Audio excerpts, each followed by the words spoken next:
Magandang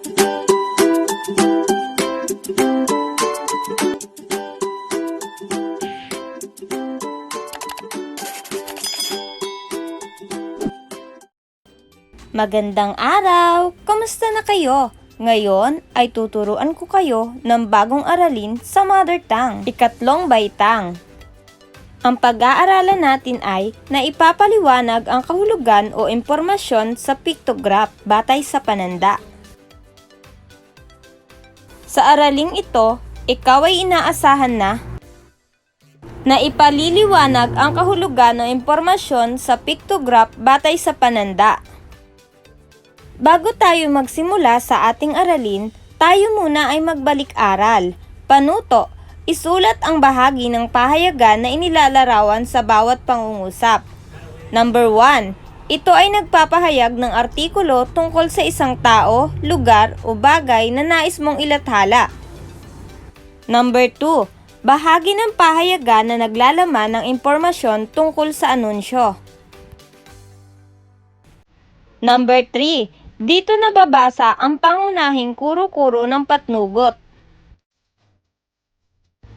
Number 4. Naglalaman ng pangunahin at pinakamalaking balita. Number 5. Naglalaman ng mga pangalan ng namatay na tao.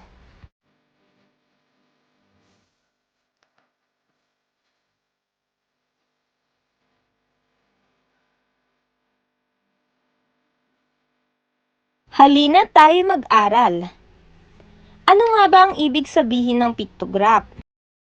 Ang pictograph ay isang representasyon ng datos gamit ang mga imahe at simbolo.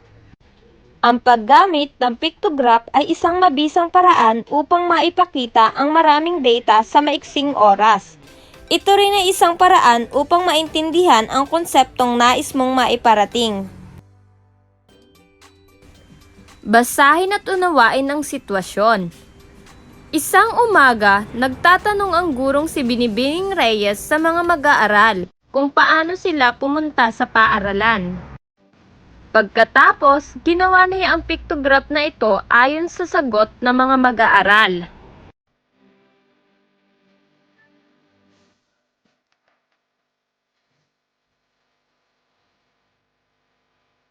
Pag-unawa sa binasa. Sagutin ang mga sumusunod. Number 1. Ano-ano ang sinakyan nila patungo sa paaralan?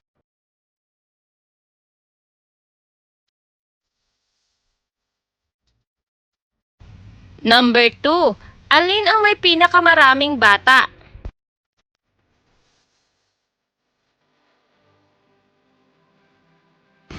Number 3. Ilan ang sumasakay sa bisikleta patungo sa paaralan?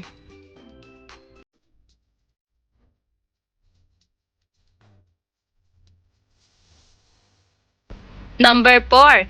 Ilan ang bilang ng mga batang sumasakay sa kotse?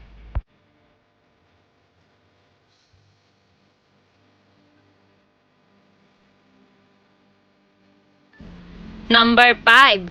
Anong uri ng sasakyan ang pinakakakaunting mag-aaral ang sumasakay?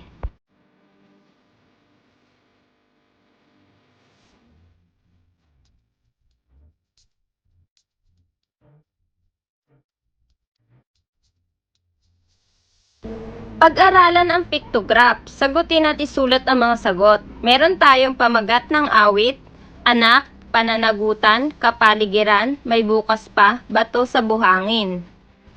Gumamit tayo ng simbolo ng mga star sa bilang ng mga mag-aaral na gusto ng awit.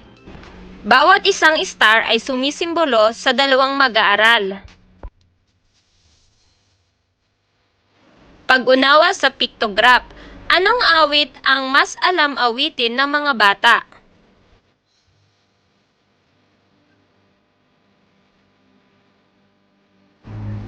Ang awit na alam awitin ng mga bata ay may bukas pa.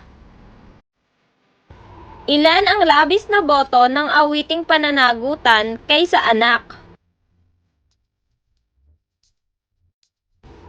Ang labis na boto ay 2. Ilan ang mga batang may alam ng awiting may bukas pa?